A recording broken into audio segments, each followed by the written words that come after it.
a special surprise for you guys, something I've been working really hard on getting up extra early to complete. I know how crazy busy the holidays are for most mothers. So what I've done is I have made a menu plan for the whole month of December for you. And it's a super easy menu plan to follow. I created it with working moms and homeschool moms and just very busy moms in general in mind. Some of the recipes are ones that you can make and then make two of, one for the night you're eating or the day you're eating, and then one for the freezer. This menu plan is created also with budget-friendly meals in mind. I have a whole page dedicated to budget meal tips and tricks. Another thing that I've done is I've made shopping lists. So this is a lot more elaborate than my last menu plan. The last menu plan was a harvest inspired menu plan, and it's the first menu plan that I have created to sell. This one is a lot more elaborate. This one has the full week menu and then the shopping list for that week. There's also a master shopping list if you just want to go get it all done at the same time. There are bonus shopping list pages, and there is a bonus recipe sheet as well for you to use and print as you need. And if you don't want to have to plan Christmas dinner, I've done it for you. I created a huge Christmas menu plan. You can make everything on the list, or you can just choose what you want to make from the list. If you're anything like me, you like to plan and prepare in advance. So for that reason, this menu plan is available early. It is up and running in my shop right now. After filming all of this, I made a couple adjustments to the menu plan, specifically the Christmas menu plan. I decided to add some more things to this and make it a holiday menu plan. So it's been renamed Holiday Menu, and I added multiple options to it. With all of the different menu choices, we like to rotate on holidays. So this menu plan could be used for Christmas, Thanksgiving, New Year's, or even Easter. What I'll be doing is I'll be keeping a copy of it in my planner at all times. In the scene, I'm making some Solyanka. Solyanka is a Russian soup, and I think it looks like Christmas in a bowl. It's got all the beautiful Christmas colors. This soup is for the pickle and sour lovers. It is a sour soup. It's a common dish in Ukraine, Belarus, Baltic states. It is fun and it is delicious. A little tip though, I did learn that you really want the sour cream for this. So sour cream is one of the suggested garnishes for this, and it takes the dish to a whole nother level. So don't forget the sour cream. This dish is packed with meat and vegetables. It is the perfect winter soup to keep you nourished and warm. What I'm doing is I'm chopping up the cabbage for this. We're gonna do cabbage and sauerkraut.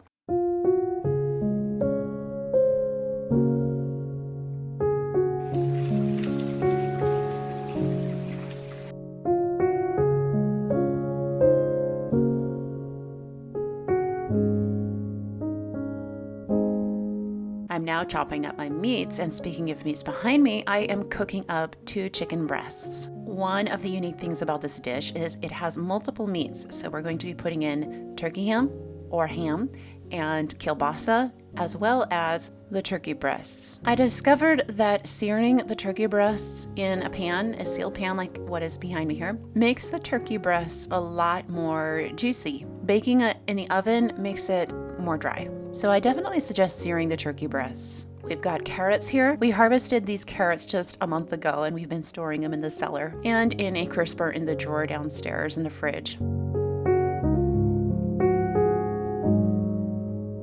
A year or two ago, I invested in a compost bucket that was not disgusting and like a plastic old ice cream container, which is what I previously had under the sink. I found that it helps to have your compost container on the counter near where you do your chopping at all times. And this one has a charcoal filter, so it doesn't let odors through.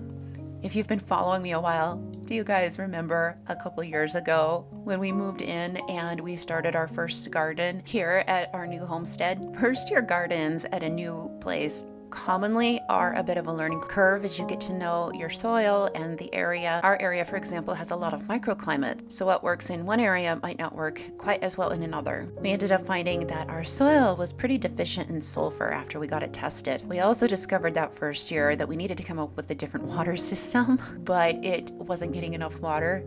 The carrots were about as big as my pinky finger. They tasted wonderful, but that was just quite the disappointing harvest. We ended up getting our water situation semi-fixed. We ended up having more water issues this year with our garden. We live on a mountaintop and water is just an issue, not because there's a lack of it, I don't think, but because of our well pump. Anyways, all that came to mind as I'm chopping these carrots here. I have the cabbage chopped up, the carrots chopped, the meat chopped. This soup is super fast to make too, by the way. I'm going to chop up some onions now. These are from our garden. Didn't they turn out gorgeous? This is the first year I have learned how to braid onions, but this isn't a very nice braid. I think what you're looking at here is the first braid I tried. They make me so happy every time I see them though. Whoa, oh, oh. La, da, da, da, oh, oh. La, da, da, da, oh, oh. La, da, da, da. Making our Christmas memories. I've been working so much lately, I can barely find the time to sleep. Yeah, I spend my time running around, keeping people pleased. But this is my favorite holiday. You're wondering, what in the world am I doing here? This is a box of matches. I just learned that if you hold a match between your teeth when you're cutting onions, it can help with the burning eyes. And you guys, it works. And if it gets too bad, if you actually light the match, something about the chemical reaction in the matches helps to get rid of a bunch of the burn. It really worked. This is a really old historical housewife tip that actually works. Speaking of history, does Christmas and the holidays remind you of history for some reason? I am a major history lover. I get lost in history books sometimes. I absolutely love making older recipes during the holidays. Special bonus points if they're older recipes that came from my ancestors' countries. So fun little fact here, I mentioned earlier that this recipe comes from Northern Asia and Europe, but my great-grandfather was Croatian and my great-grandmother was Serbian. They didn't meet over in the Baltic areas though, they met in the United States. They came to the United States in their early 20s from what we've been able to decipher, which is interesting. It means they would have grown up with World War II on their doorstep practically. I always assumed maybe they came over before the war, fleeing, but turns out no. Anyways, this soup always makes me think of them. I never got to meet them. They passed long before I came along. I will be doing a video though with more recipes from my ancestry, including some really special cookies from that grandmother that I just spoke of. I also have tons of recipes coming for the entire month of December. Quite a few of them are from my grandmothers.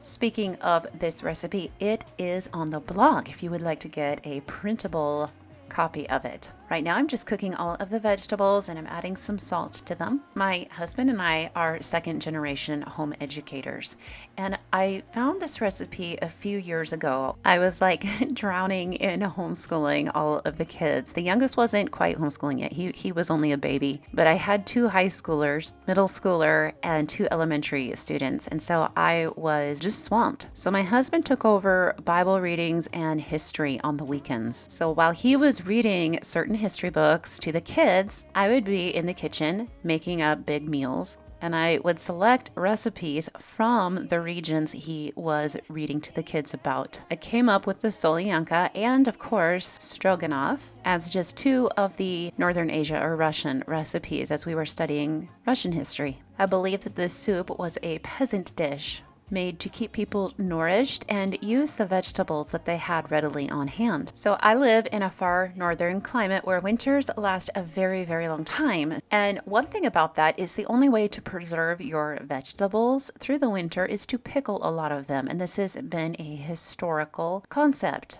In Northern Asia, they did a lot of vegetable pickling. And so that's why it's pickled vegetables that are mainly added to this, and root crops and things like cabbage, which have a good long life if you keep them in a cellar or a cool place. One thing I do a little differently with my Solyanka is I like to deglaze the pan with a little bit of white wine. So I guess that would be my French ancestry saying, I can't help myself. We must deglaze the pan with wine. Typically, you're supposed to use beef broth in this soup, and the beef broth does taste better, but I didn't have any. I have a chicken broth because we raise chickens, not beef at this point in time. Someday we would like to get to where we are raising some beef as well. Once we get that water situation figured out, I think we'll be able to. But for now, it's just chicken. So I've got a bunch of chicken broth here, and it is what I am using.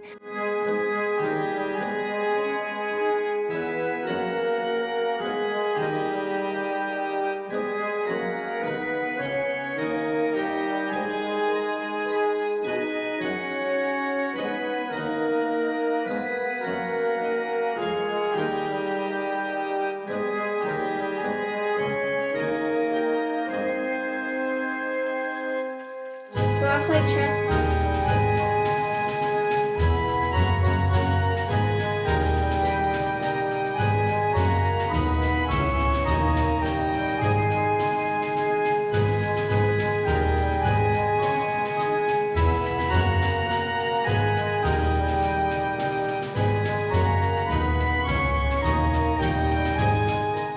These are some home canned pickles. They're leftover from last year, actually. Our garden this year did not do well. One, because the water situation again, but also it was just a bad year for gardeners in our area, period. I mean, we had the most awful growing season because of wild weather that just would not calm down. Normally, I would be using my own home canned tomatoes, but they didn't do that great this year. Again, the weather. So I'm using store-bought stewed tomatoes for this. Don't forget, this recipe is printable on my blog for you. The soup on the stove is simmering behind me. I'm going to let it simmer for about 30 minutes, and I'm adding the tomatoes. I'm going to chop up the pickles and add them next. This recipe is supposed to have capers, but crazy, I ran out. Normally we never run out of capers. Capers are one of our favorite foods. Capers are typically from the Baltic and Mediterranean regions. My husband does not like them, but the rest of the kids and I love them. I think most of the kids love them. I know they're my youngest daughter's favorite snack.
Even though the garden did not produce as well this year as we had anticipated it to and hoped that it would, I'm still so grateful for what we did get from it.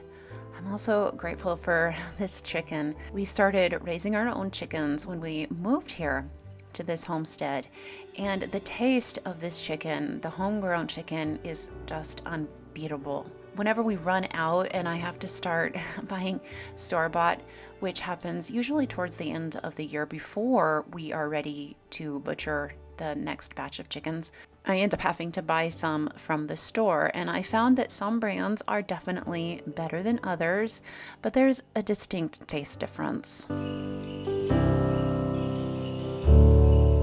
Okay, so normally I do my chicken in the oven. I bake up several breasts at a time and I bake them in the oven.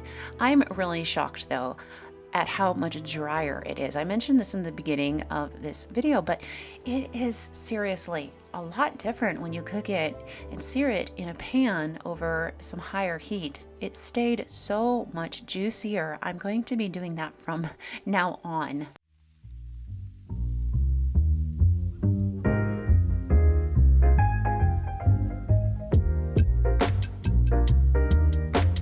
It tastes best if you add the meat during the last 5 to 10 minutes of cooking time. If you add the meat too soon, it gets dried out. I don't know how meat can get dried out in a soup, but it does. It gets kind of dried out and just kind of overcooked and chalky tasting. And that goes for the ham you use, the kielbasa, and the chicken. The chicken less so, but still it does get kind of a just overcooked flavor. And if you put the meats in, the other meats like the ham and the kielbasa in, all of the flavor cooks out and it tastes like, I don't know, just mush in the soup. It doesn't taste good. So I like to save all the meat for the last 5 to 10 minutes. I have added the sauerkraut, I've added olives to this. It really is a soup unlike any other, isn't it? I don't know if you can see some of the colors. We've got green, we've got red, we've got the white and some black. It's just such a beautiful soup. Thank you for watching to the end. Come back soon because I'm going to have recipes just like this all through the month of December. I'm also going to be discussing how to get through the holidays and how to cope through the holidays if you're dealing with loss of some kind via estrangement or the loss of a loved one. So be sure to come back through December for more good recipes and heart-to-heart talks.